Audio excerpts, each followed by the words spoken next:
Today is the time in which we are going to focus on the questions, daily questions today. Just trying to get it open here. Hope everyone's having an incredible day. We've been talking a lot about this happiness and really trying to get into the world of gratitude. And I got a couple of questions on that, which we're going to get to. Let me just see if I can get everything open in time. All right, let's roll. Interesting question came in over last week. Someone named, I don't know if I can use people's last names, so I'm just going to use their first name, Seth. And the question that Seth proposed was, and this may happen to some people, but this is a much deeper question than the surface of it. Seth's talking about a situation in which he is trying to eat healthy, and he's doing great or well enough, and then someone brings over a cake for Shabbat. And then between the time he brings over the cake and the whole day, the cake's gone. So what happened to the willpower? The morning of Shabbat should be the time in which the willpower is full, right? And so you should have the same principles like a Tuesday morning. So how come on a Tuesday he would say no to the cake, but somehow on Shabbat he says yes to the cake? That's the question, the way I understand it. Throw the cake out. By the way, just for the record, that was my answer. Throw the cake out. And the question you responded back with, which is why? Why should I have to throw the cake out if I have the willpower that I've been building up for years against eating bad food? Now, this really gets into a very distinct aspect about willpower that's really important to understand. So we have to remember that nothing in our minds lives in a silo.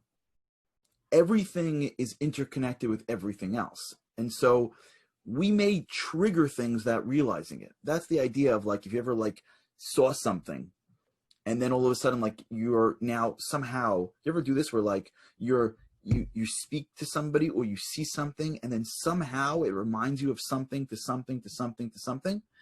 And then you wake up one morning and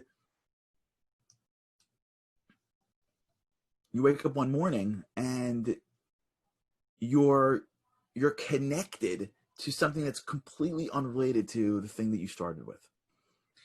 So how does that happen? And the answer is because your brain is interconnected. You don't know how the connections form. You don't know where the connections come from. So when you're starting the process of going from one area, you may have to another area. It's all interconnected in the brain, or it's connected in a way that you're not appreciative of. So that's where when we think about things like happiness and willpower and gratitude and all these things that we're talking about, these feelings, these emotions, these memories, these traits, right? Significance versus meaning. It's an interconnected web. And we most definitely don't mean that you can sort of zero in and target strike. It's really a question of trying to walk in and recreate your connections. Forget what you have. Forget what you did. Forget what you did when you were a kid. That's a disaster. I mean, there's a whole school of thought that you got to go back to. That's the Freudian way of seeing the world. But I think in the more modern world, the more modern psychological world, they're very appreciative of the fact that just keep on moving, keep on developing, keep on recognizing that you can recreate your mind. So when you think about something like willpower, which is of the most important, you have to remember that willpower is connected to other emotions that you may or may not be able to tap into. It's also connected to memory.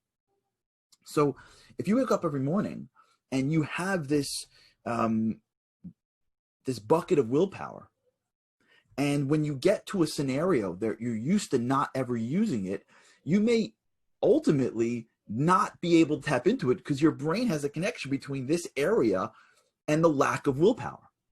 You could get to it. You just got to work through a different channel. So let me break it down something simple, and then we'll make it more practical outside just eating cake on Shabbat morning. If I woke up in the morning every morning and I loved eating cake, okay, so I was 7, and my 7-year-old eats whatever he wants. My 9-year-old eats whatever, the kids eat whatever they want. I don't know many kids under 10, unless there's an issue that's like, well, I shouldn't, like, it's not good for my hips. You know what I'm saying? Like, so growing up, when you get past like formula and before you get to like adolescence, like usually for most people, like there's no such thing as like, it's not good for me. Okay. So I got all that neuroplasticity, right? Now let's say I continue my life and I still don't think there's anything wrong with eating whatever I want. Okay. Now I got another 10, 20 years of that into my head. Then all of a sudden I start dieting. So now I'm building a whole new world in my brain. I'm building a world of, wait, when I see that thing, I'm not eating it because it's there. I'm eating it only if it's healthy. So now I'm building up a relationship, a connection between me being in an environment and me seeing something that I want and me not developing into it. So when I try to go to the well, I'm going to the well of willpower to reinforce something that was always there in front of me. Right? So when I first started, it was impossible. I probably had to use all my willpower to say no. And I'm doing it for 5 years. It's getting a lot easier now. But my brain has already a memory, a connection. Right? We spoke about this idea called myelin, right? Where if you create all these behaviors, there's like this like a lining around it, which is why once you get into a groove, you can just keep on flowing. Which is why they tell athletes to stop thinking when they play ball, because your brain has a connection that goes from running the route to catching the pass, and you start thinking about it, you're going to ruin the whole thing. So you already have a connection between being in an environment where you're not supposed to do something and then doing it and not doing it. Now all of a sudden Shabbat comes, but you've got it in your mind, a connection that when Shabbat comes, you're off, right? You can eat whatever you want. It's as Rob said, it's the reward. You can do whatever you want. So now you have another part of your brain that says, oh, no. In this world, we're off. So when you come to Tuesday, your brain goes, it's Tuesday. We're using this route. And this route requires, let's say, 5 units of willpower to not eat. So then you come to Shabbat, but your brain goes, oh, Shabbat, we're off. So you would think you need those same 5 units of energy to get to the not eating, but you don't. You need 15 units of energy, but you're not prepared for that. So you don't have the strength that you need to overcome this challenge, so you give up. You have the strength. You have the willpower. You're just not used to the fact that this requires more effort than you think. Now, this is critical because what this shows us is that when we're building up our defenses to things, when we're building up our rituals, we have to always recognize the traps of our rituals. That's how rituals break. A bunch of years ago, I was helping a friend of mine, maybe 5 years ago, who, was addicted to drugs. And he recognized that it's not just that he had to overcome his addiction. He recognized that he had to be on the offensive for the traps. Because once you hit a trap of the ritual, you fall right back in. Right? So this, by the way, people that have gone through alcoholism, they know this well because they're trained in the recovery process to understand that it's not just drinking. It's also being at a bar or being at maybe at a wedding or at a bar mitzvah or being with these friends. They know that there are traps along the way of their rituals that if they fall into the trap, it may send them backwards. And this is such a critical piece of your growth. And this is such an important aspect that I really want to spend a few minutes on, which is growth is proactive, right? And it's proactive forever. It just gets easier to be proactive, but it's never non-proactive. I just read a quote from a man named Steve Schwartzman. Steve Schwartzman is the founder of Blackstone, one of the largest private equity firms in the world. So he has a book called What It Takes. I'm in the middle of it. It's phenomenal. And he writes how he invests in businesses, so he does for a living. He writes that as soon as you think you've made it, as soon as you think you've become successful in a business, that is the beginning of your of the end. Like the moment where you're like, I got this, is the moment where you're at the beginning. And that's how, cycles work. As soon as you see people spending money on things that are way too expensive because they think the market is only going up, they've let their laurels down on the investment sort of analysis. It's the beginning of the end of the cycle. And that's how a market, that's the bubbles. It's very relevant for our lives because as soon as we rest on our laurels, for our marriages, for our children, for our health, for our spirituality. As soon as it's like, and I'm speaking to you like this, where like they think that like when they get to like 17, they've maxed out of their religious growth. Always. And they're like, well, I grew up this way.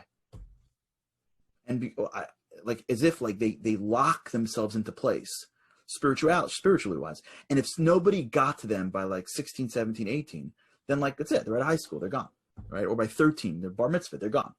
Like and that's who they are spiritually forever. Like they're just, and then they look at the world from that context of like, well, I'm this.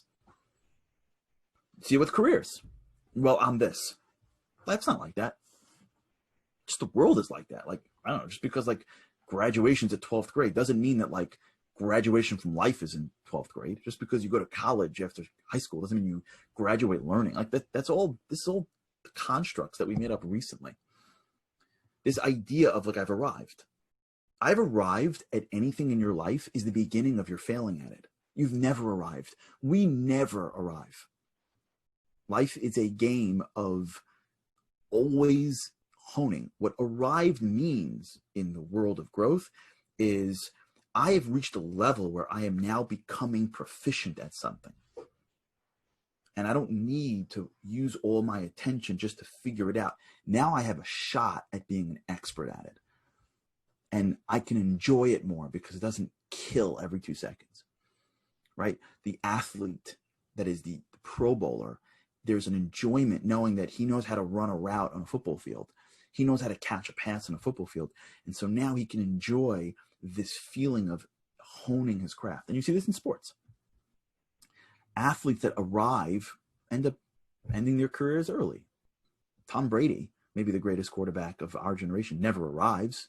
Bill Belichick never arrives. Right? The Navy SEALs, the Mossad never arrives. Blackstone never arrives. The holy person that you know in your life never arrives. Right? The great marriage that you're looking, people never arrive. So this whole Shabbat Tuesday conundrum is just an example for life, where when you develop an ability to resist, let's say, cake, you're not done. Now you look for the world where you see your traps. Oh, I get it. There's something called Shabbat. And Shabbat is where I have an extra opportunity to enjoy. And so I let down my guard. So, okay. Doesn't mean you have to then turn Shabbat into Tuesday. It means, okay, I got to be aware of the new rules in this terrain called Shabbat. So how do I balance it? I got to create new neural connections here. I'm not going to go back to my Wednesday way of looking at the world, but I'm not going to be totally lost because I'm totally lost. I'm going to finish an entire cake when it comes in the door. Now, the easy answer is to throw it out. Okay, that's not our approach. Our approach isn't always to run away. We don't believe that the way you deal with the world is you leave it. We believe that the way you deal with the world is you engage in it and you control it. That's the idea here. So when you go into this new terrain, if you're dieting called Shabbat and you've grown up in the world where like it's all off and all the calories are Torah commandments, and now you're really working on your health, then you look into your world and go, how do I adapt? And there are new strategies. Do I buy foods that are healthier? Do I buy healthier options? I'm not going to say no. How do I grapple with, substitution? Do I stop eating at a certain point? Do I go to bed earlier? Do I, what do I do? And anyone who's ever dieted, you know what I'm talking about. This is what you're doing all the time. You're grappling in a new terrain. But if you don't grapple in that terrain, if you're using the Tuesday way of looking at the world, and then you get into the terrain of Shabbat, you're gone. You don't have anything. You don't have the willpower that you can use before. And this isn't just a Shabbat thing. This isn't about dieting on Shabbat, right? We're talking about really a much deeper perspective. This is life. I'm working on the ritual because I want to be grateful. I want to be happy. Okay, well, things are going better. I'm doing a gratitude journal. I'm feeling better every day. I walk out more grateful. I'm saying my blessings, etc. Fine. Wait. Why do I feel terrible when I walk into this environment? What just happened? That's the real expertise in life. What just happened? How did I get so, where did the negativity just come in? Oh, I'm here. oh, I'm with these people. I'm talking about this thing. I was on the phone with someone the other day who suffers from, I don't think, who thinks that they have anxiety. Some people do. I don't know if this person does as much as they think. So he was telling me that in this period of time, he feels more anxious. And he said to me, I just realized something, that I have like a bunch of good friends that also feel the same way. And every time we talk about it, I feel worse. How about that? So I realized, he said, that when I'm feeling my anxious feelings, the solution is to talk more about it. The solution for me is to distract myself with friends of mine that don't have it so that I can get rid of it. I'm like, that's called strategic thinking. That's great. How did I just get anxious? Wait, how does this work? I'm in a new terrain. How come when I talk to this person, I always feel bad about myself? Why do I keep on talking to them for? How come every time I talk to this friend, I always walk away feeling bad? How come when I drive in this block, I always feel bad? How come when I walk into this room? What's going on that is changing my thinking? Because I'm working on this. I'm doing the rituals for happiness and for appreciation, for working on my meaning, working on my significance, building my schema, setting my vision. I'm working on my life. And it's going well. Where did I fall? It's like walking down the road, and all of a sudden, like, you fall on the ground. And you're like, what was that? And you look down, it was a pothole. You're like, oh, it's a pothole. Now don't walk down the street where there's a pothole. And I'm like, wait, what happened? I was just walking and I fell. Well, it doesn't usually happen to me. Yeah, because there's not usually potholes around. Stop driving through potholes. So when you go through life and you're like, wait. On Tuesday, I looked at the cake and I was fine. How come on Shabbat I looked at the cake and I'm fine? It's a pothole. It's a willpower pothole. Shabbat's not a pothole by any stretch of the imagination. So for those who don't go, we have a Shabbat show every Friday, 5:30. Check it out, projectinspire.com, or my Facebook page. Shabbat's not a pothole, but when it comes to eating, it could be. Wait a second. Let me lift myself out of it. Now it's Saturday night, Sunday. Let me take a deep breath. I got a journal, right? I'm journaling every day. This is what I'm doing. Wait a second. How did I fall? What do I got to do? Use more willpower. Change the game, right? Do what I do. I got a brain. My brain's a computer. I got to reprogram it. I didn't realize that there was a code error. I didn't realize that there was a bug. I just got to work on and this is so critical, because when you build your rituals to achieve your goals, they're multi-dimensional. They have to reach out to different parts of your brain. They're not just like you go back and forth here. You got to go like this. And how do you go like this? Well, you live your life. And when you live your life, you start dealing with scenarios that you didn't appreciate. But if you're committed to a certain ritual or a certain goal, you have to now take that goal and spread it out to the different aspects of your life. And when you do that properly, over time, you're capturing all the traps. And now you're leveraging your willpower to deal with it all. Like that friend of mine who told me that he was working so hard to overcome his drug addiction, and then forgot that in these few environments, it's like incredibly difficult. And every time he got somewhere over this course of time,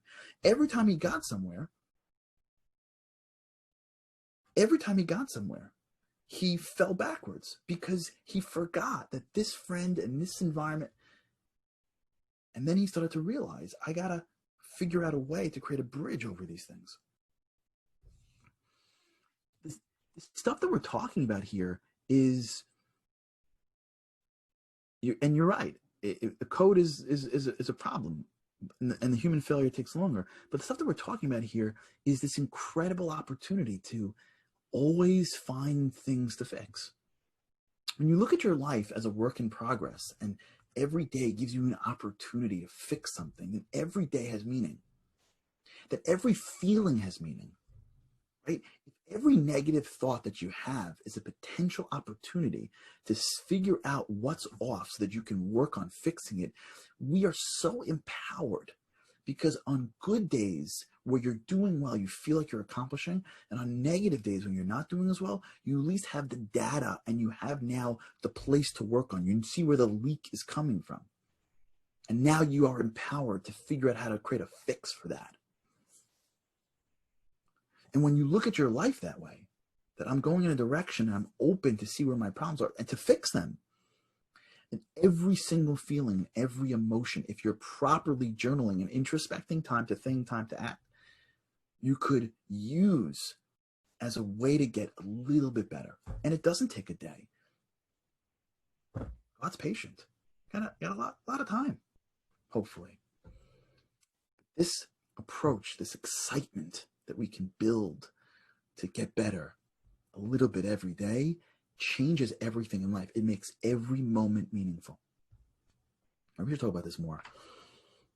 We will, with God's help. All right, everybody. Thanks so much for tuning in. We're going to continue with the happiness, gratitude world, hopefully with God's help on Sunday morning, 9 a.m. If you're tuning in for the first time, welcome.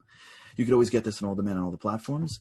And I wish everybody a good weekend, a Shabbat Shalom. And with God's help, I cannot wait to see you again on Sunday. Exactly. No cake this weekend. All of us together. Just for the show, we should all together commit. Just have one less piece of cake and we'll all be just fine. We'll have an enjoyable Shabbat. It'll be all good. Shabbat Shalom, everybody. Have a great weekend. Looking forward to seeing you on Sunday.